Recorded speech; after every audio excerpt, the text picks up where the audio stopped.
चलिए, सबसे पहले तो मैं तमाम प्रेस के साथियों के माध्यम से मैं आभारी हूँ गृह मंत्री जी का। विशेष करके दार्जिलिंग के लिए उन्होंने अपना कार्यक्रम बनाया और उसके लिए कल रात में ही 7:45 बजे बागडोगरा उतर करके रात को सिलीगुड़ी मेफेयर होटल में रुके थे। मैं स्वयं रात को उनसे मिल के आया और सवेरे उनको जो है 10:30 बजे फ्लाइट यानी चॉपर ने टेक ऑफ करना था दार्जिलिंग के लिए। फिर उसके बाद उनका कार्यक्रम था 12:30 बजे कटिहार, फिर आसाम में 2 कार्यक्रम है।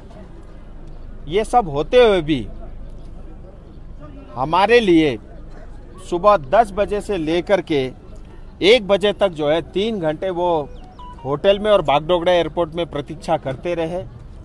और इतना भी नहीं, क्योंकि मैं स्वयं पायलट कैप्टन के साथ लगातार टच में था और कैप्टन से बात हुई और कैप्टन ने कहा कि बादल बहुत घने हैं, उतरना असंभव है, बट फिर भी गृह मंत्री जी ने कहा कोई चांस है, ले सकते हैं। और फिर जो है पायलट ने चांस लिया और वहाँ से टेक ऑफ किया बागडोगरा से और दार्जिलिंग के पास आकर के 2 बार जो है राउंड लिया। उसमें भी ट्राई किया किसी तरह एक बार लैंड हो जाए, क्योंकि लैंडिंग का इशू था, टेक ऑफ में ज़्यादा इशू नहीं आता।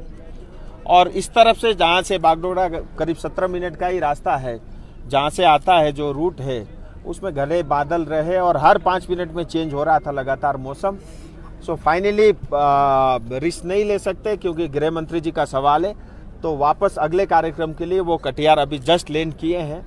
और कटिहार पहुंच करके उन्होंने टेलीफोन के माध्यम से जो अपनी विशेष बातें थी, चाहे वो 11 जनजाति का विषय हो, चाहे संवैधानिक समाधान का हो, चाहे बगान का हो, चाहे हमारे युवाओं का हो, उन सब 4-5 जो प्रमुख हमारे विषय थे उन्होंने टच किया है। विकास के लेकर के भी उन्होंने कहा है और उन्होंने ये कहा है कि पहाड़ में शांति और विकास के लिए एकमात्र विकल्प है, वो है नरेंद्र भाई मोदी और भारतीय जनता पार्टी। मैं आभारी हूँ एक गृह मंत्री जी होते हुए भी एक कार्यक्रम के लिए करीब 4 घंटे हमारे लिए इतना प्रयास रहे। और इसीलिए मैं गृह मंत्री जी को हमेशा कहता हूँ, गोरखा जाति गोरखा समाज के वो संरक्षक है। और इस बार भी बहुत पहले से उन्होंने तय कर दिया था, मैं कहीं जा पाऊँ या नहीं पाऊँ, लेकिन मैं दार्जिलिंग जरूर आऊँगा। और वो दार्जिलिंग आए, भले ही सिलीगुड़ी तक पहुँच पाए, लेकिन दार्जिलिंग में उन्होंने कदम रखा। मुझे लगता है हमारे लिए यही बहुत बड़ा विषय है। बिफोर इलेक्शन फिर से क्या कुछ मीटिंग इस जिले में आने का कोई चांसेस है? देखिए, अब 23 तारीख का गृह मंत्री जी का 2 कार्यक्रम है, मालदा में और रायगंज में।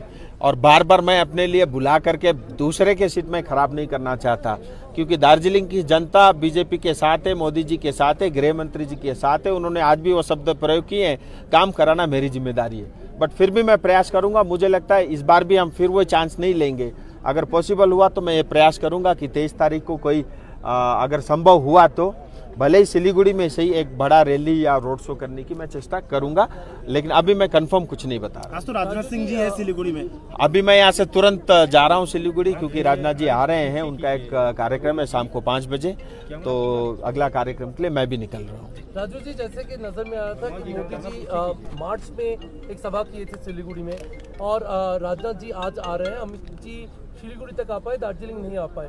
कोई और सेंट्रल कमेटी से किसी का अभी आपके लिए प्रचार में आने के बारे में आपको कोई सूचना? देखिए, अनुराग ठाकुर जी आ गए थे और अभी 23 तारीख को जो है किरण रिजिजू जी आ रहे हैं और जो है अनुराग ठाकुर जी आ चुके हैं, आज राजनाथ जी हैं और 1-2 लोग और हैं जिनका कार्यक्रम अभी तय होना है, क्योंकि 3-4 दिन अभी हमारे हाथ में है। कोई सेंट्रल कमेटी का मेंबर आ रहा है? अभी तय नहीं है, अभी तय नहीं है। योगी जी आने की बात चल रही है, लेकिन वो 2 बार डेट कैंसिल हो चुका है, तो हम प्रयास कर रहे हैं।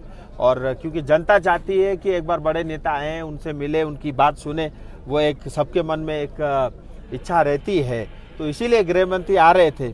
और प्रधानमंत्री अभी 20-25 दिन पहले ही आके जा चुके हैं और उन्होंने अपनी बात रख दी थी। इस बार गृह मंत्री का था, लेकिन आज मौसम ने साथ नहीं दिया। गृह मंत्री जी ने जिस तरह से बोला कि जाति का जो छूटा हुआ है, कब तक ये जो मांगे हैं ये पूरी हो जाएगी? देखिए, आज भी उन्होंने कहा कि वो कंसिडरेशन में है और ये तो मैं भी जानता हूँ वो है और काफ़ी लंबे समय से है और उसमें काफ़ी काम भी हुआ है, लेकिन किसी कारणवश अंतिम क्षणों में हम कराना चाहते थे, वो नहीं हो पाया। अगर मैं आपको बताऊं तो सीए के साथ ही इसकी घोषणा होनी थी, लेकिन कुछ कारणों से नहीं हो पाई, क्योंकि सीए कानून पहले पास हो चुका था, तो उसका गैजेट या निकालना और उसका नियम घोषणा करना वो सरल था। हमारा बिल पास नहीं हुआ था, इसीलिए कैबिनेट बैठने में और उसको पारित करने में दिक्कत आई, लेकिन वो अंडर कंसिडरेशन है, जैसा आज स्पष्ट शब्दों में उन्होंने कहा, वो जल्दी होगा। और मैं ऐसा मानता हूँ 2026 के चुनाव से पहले 110% होगा। और स्थायी समाधान के लिए मैं फिर कहना चाहता हूँ, स्थायी समाधान ना हो इसके लिए टीएमसी पूरा प्रयास करेगी, बीजेपीएम पूरा प्रयास करेगा, क्योंकि उनका जीटीए खत्म हो जाएगा। मैं जनता से कहना चाहता हूं, मैं चुनाव लड़ी इसी रहा हूं कि इस क्षेत्र में रहने वाली जनता को मिले, और मेरा और कोई तीसरा काम नहीं है। पहाड़ का एस्पिरेशन इज ओनली गोरखालैंड। जितने भी आप कह रहे हो स्थायी समाधान हो जाएगा, तो क्या होगा? मैं जितने भी हमारे मीडिया के साथी हैं, विशेष करके जो कलकत्ता से आते हैं, शिलीगुड़ी से आते हैं, चुनाव के अलावा भी आया करो। चुनाव के समय आकर के जो है यहाँ पे हमारा गोरखालैंड का प्रयोग करके टीएमसी को बाकी जगह जो जिताने की राजनीति करते हैं, इसको बंद करो। मैं स्पष्ट शब्दों में कह रहा हूँ, और मैं कोई आपको ब्रेकिंग न्यूज नहीं दूंगा, मैं सब स्पष्ट शब्दों में कह रहा हूँ। आज भी गृह मंत्री ने यही कहा, भारत के संविधान में गोरखालैंड से लेकर के सब कुछ है। जब हम बार बार ये कह रहे हैं भारत के संविधान के अंतर्गत समाधान होगा, जिसको समझना होगा वो समझ गया, नहीं समझ रहा है तो मैं कुछ नहीं कर सकता। लेबुंग की जनताओं ने जिस तरह से आपकी जो स्पीच सुनी, यहाँ की जनताओं को आप क्या मैसेज देना चाहते हो? मैं आभारी हूँ। मैं कि ये जनसभा सक्सेसफुल हो गया? आज मैं आभारी हूँ अपनी जनता का। मैंने आज तक पहाड़ के किसी भी इतिहास में पिछले 5 साल में इतनी बड़ी आबादी और इतनी बड़ी जनसंख्या मैंने तो अपनी आंखों से नहीं देखी।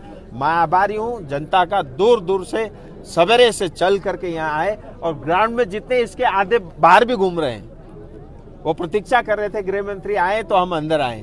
सो मैं आभारी हूँ अपनी जनता का, और जिन्होंने इतना प्यार दिया है, और प्रोग्राम हिट है। बस गृह मंत्री जी अगर अपने चरण दार्जिलिंग में रख पाते तो और हिट होता, लेकिन कोई बात नहीं, उन्होंने प्रयास किया, मैं उनका आभारी हूँ। जनता से एक ही निवेदन है, हम सब का शत्रु टीएमसी और ममता बनर्जी है। हम सब ने एक होकर के अपनी शत्रु को हराना है और कमल को खिलाना है। ये दूसरा फूल ठीक नहीं, उस फूल को हम भगवान को नहीं चढ़ाते, कमल का फूल ही भगवान को चढ़ता है, वही जनता को चढ़ता है। बहुत बहुत धन्यवाद।